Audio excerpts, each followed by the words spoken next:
Entaroadun, Commander. Our forward base has been established. The foolish Terrans continue to bring their forces to this platform. They will serve only to feed the Zerg swarm if we do not destroy them quickly.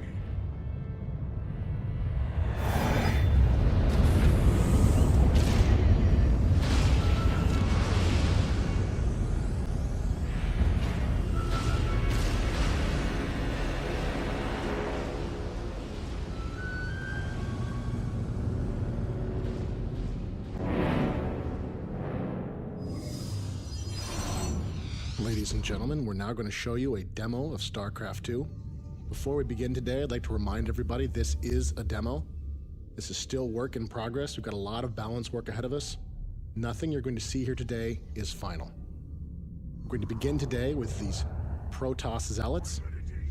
This is a classic unit from the original StarCraft. You can see they're still armed with their powerful side blades, and they're still protected by a very tough personal body shield. By your will, Cassade Templari. In StarCraft 2, the Zealots also have a special charge ability. This allows the Zealot to close quickly with his enemies. We stand as one.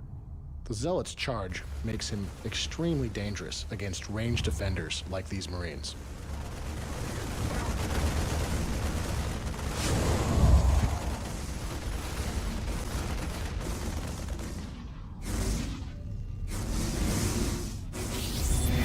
Attention, Protoss. This is Admiral Gascaville of the Terran Dominion. You will withdraw immediately, or be annihilated. Terrans are bringing in their siege tanks. This is a classic unit from the original StarCraft, and they're in a classic Terran position, using that high ground against us. They're shelling our Zealots from range, forcing our Zealots to go the long way around, and you can see our infantry are just taking a pounding as they try to approach this Terran position. They just can't withstand all of that heavy Terran firepower. In order to attack a Terran position like this, that's so well defended, we're going to need to bring in another new Protoss weapon of war. After the destruction of Ire and the events of Brood War, the Protoss have been forced to adapt. They created these. These are the Immortals. They have a special type of Protoss shield. It's a hardened shield that activates only when the Immortal is struck by a very powerful attack. You can see the hardened shields are activating now, and they're absorbing most of this Terran fire. This makes the Immortal the perfect choice to assault this kind of defended Terran position.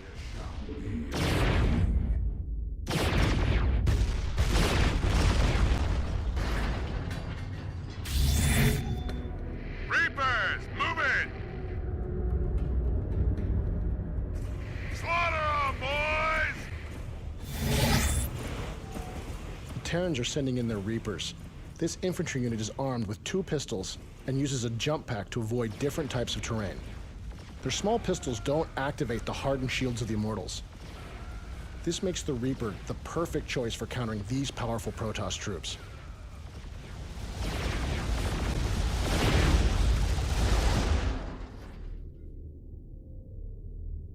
This kind of fast, bloody raid is something the Reapers really excel at. You can see how powerful they can really be hunting down slow-moving units on the field of battle.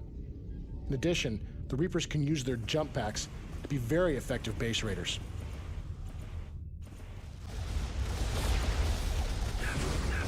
Once enemy forces are inside a Protoss base, one of the first things we'll often go for is our pylons. And with our pylon down, our photon cannons go offline, making us vulnerable to continued attack. Fortunately, we have some new weapons. The Protoss can use the phase prism to create a power field anywhere they wish. You can see with our photon cannons back online, these Reapers have no choice but to run for cover.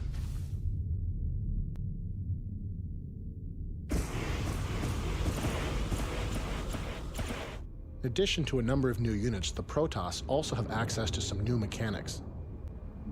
Protoss can use Warp-In to teleport units anywhere they want into pylon power. You can see here we've created some Stalkers. This is a new type of specialist Protoss Dark Dragoon. It's not very tough, but it does have a powerful weapon. In addition, it has a special blink ability that allows it to teleport a short distance anywhere it can see. This allows the Stalker to avoid certain types of obstacles.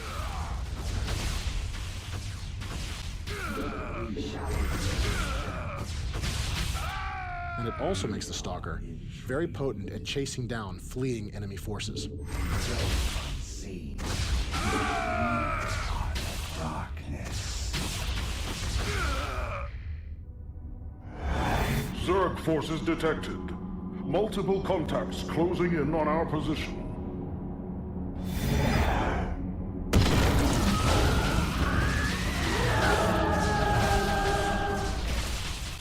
The Zerg have arrived sooner than we expected. You can see they're using their Nidus worms here to create a beachhead, sending Zerglings against us. You'll also notice that we're using our Stalkers here to blink away from these Zerglings. This is an example of how a skilled player can use the Stalker's blink ability to great advantage. Unfortunately, there's simply too many Zerglings for our Stalkers to survive. In order to deal with a Zerg infestation of this magnitude, we're going to need to bring in some additional reinforcements.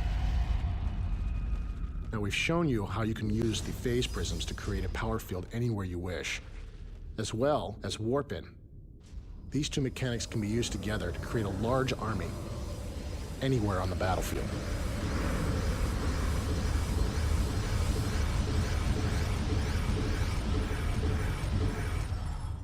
We are the blades of ire.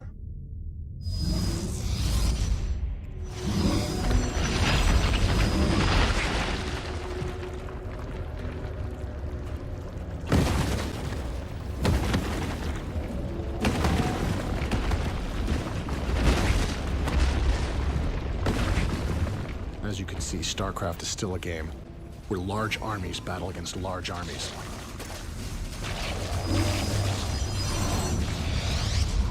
Our upgraded Zealots can hold the line here for a short time, but in order to really survive against this many Zerglings, we're going to need to bring in some additional firepower. These are the Colossus.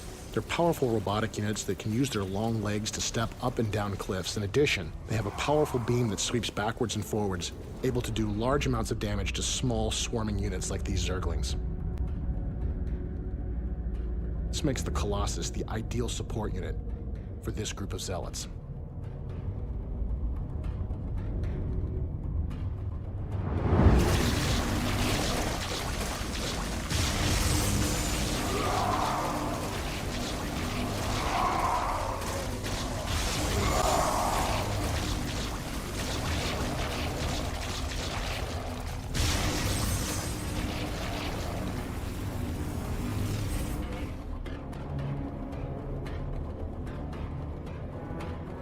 We are the blades of ire.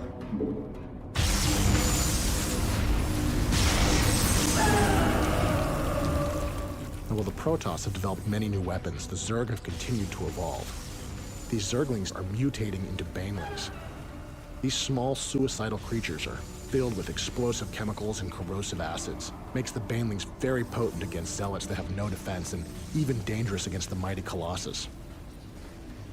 You can see our last Colossus here is forced to run, try to get to high ground in order to survive.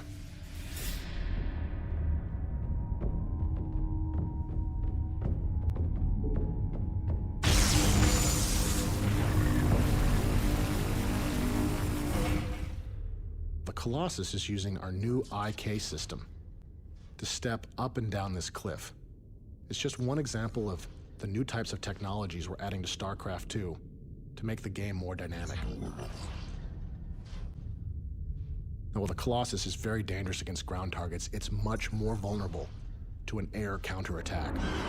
This swarm of Mutalisks will quickly destroy our Colossus and then continue on to attack our base. We'll need to bring in some Phoenix. This is a new Protoss air superiority fighter. It has a special overload ability that allows it to fire its weapon at all nearby enemy forces. Unfortunately, after it overloads, the Phoenix goes offline for a short time. It can't move, it can't fight, and it's helpless against a counterattack. In the hands of a skilled player, the Phoenix can be extremely deadly. If you overload at the right time against the right enemies, you may destroy them all, and there will be no one left to take advantage of your temporary weakness.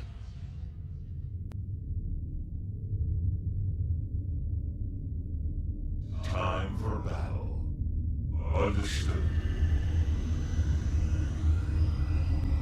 Done a lot of work on our terrain here in StarCraft 2. We've got our space platform here, and you can see we've also got a lot of great doodads in this environment, some wonderful texture work. You notice we've got a planet there in our deep sky in the background. There's some asteroids floating in the distance. This is just one example of the types of environments we want to create for StarCraft 2. For honor, on the wings of justice.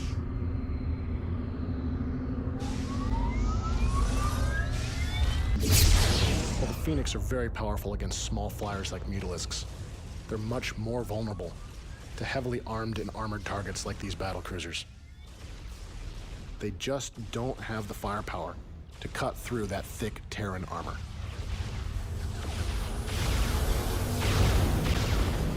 In order to deal with a battlecruiser squadron of this size, we'll need to bring in our warp rays. The warp ray is a specialist Protoss flyer that does additional damage the longer it fires at a single target. This makes the warp ray very potent against heavily armored targets.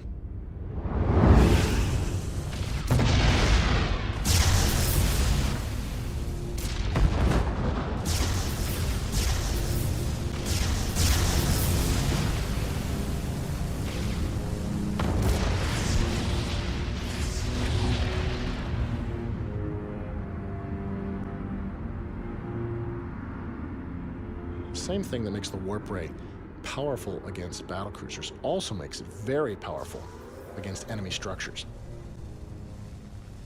You can see this barracks is taking loads of damage and will try to lift off to escape, but it's just not fast enough to get away from the warp ray.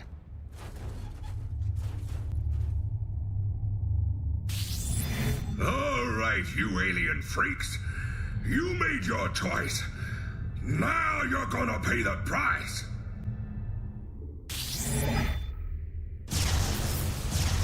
The warp rays are very vulnerable to small units. You can see these Marines are coming in, and the warp ray is just wasting way too much of his damage firing at a single target. Makes the Marines a strong counter for the warp ray. You notice our physics system is in action there. As these warp rays die, their pieces fall down and slide down the ramp a little bit. It's just another example of the types of technologies we're adding to StarCraft 2. Now, with our warp rays destroyed, it looks like the Terrans are going to fortify their position here against us.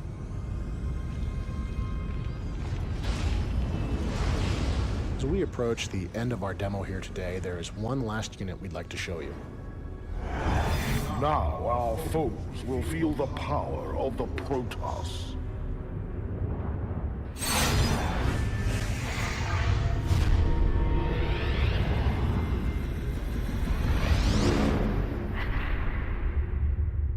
This is the Protoss mothership. It is the ultimate weapon of war in the Protoss arsenal. You are only allowed a single mothership at one time, and each mothership costs a significant number of resources to bring to the field of battle.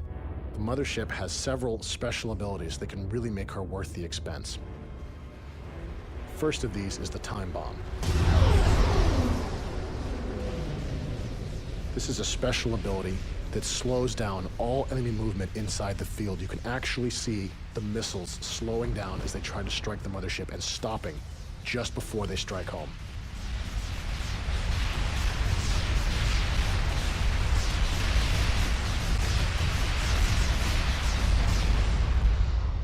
When the field goes off, the missiles fall harmlessly to the ground.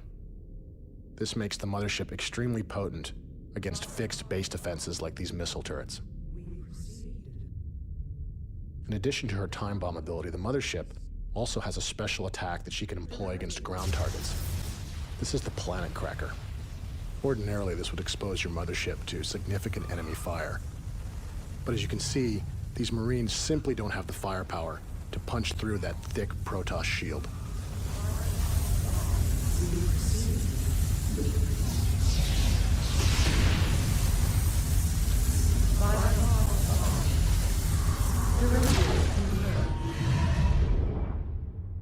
We proceed. Since you're only allowed a single mothership, she's usually a very high priority target for the enemy. When you bring your mothership out, you can expect the enemy to throw everything they've got in an attempt to destroy it.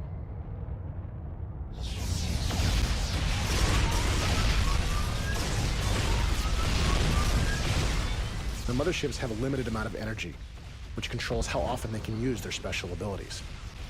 In a real game, this mothership would now be out of energy and very vulnerable to a counterattack, but since this is our demo, we're going to cheat a little bit here and give this mothership some additional energy. This additional energy will allow our mothership to employ her final ability. The mothership can create a black hole, which is extremely dangerous to enemy flyers.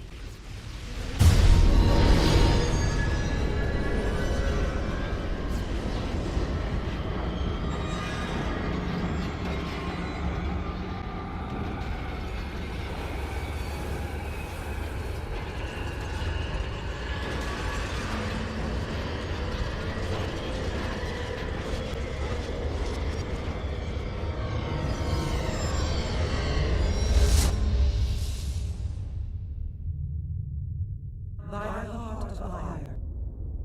We proceed. Directive confirmed. The final battle is joined. Now is the time to bring our full strength to bear. Entaro Tassadar, Commander. Carry forth the light of ire. We've shown you some old units with some new abilities, as well as a great many new Protoss weapons. We'd like to leave you today with a look at a battle between the Protoss and the Terrans. This is the first time anybody outside of Blizzard Entertainment has seen these two races engaged in an epic battle in StarCraft 2.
Missile ready.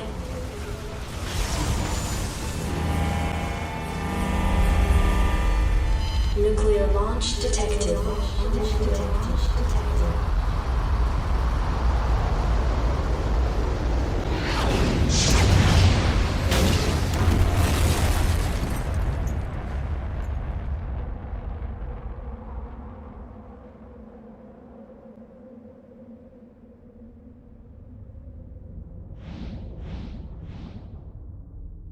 You called down the thunder.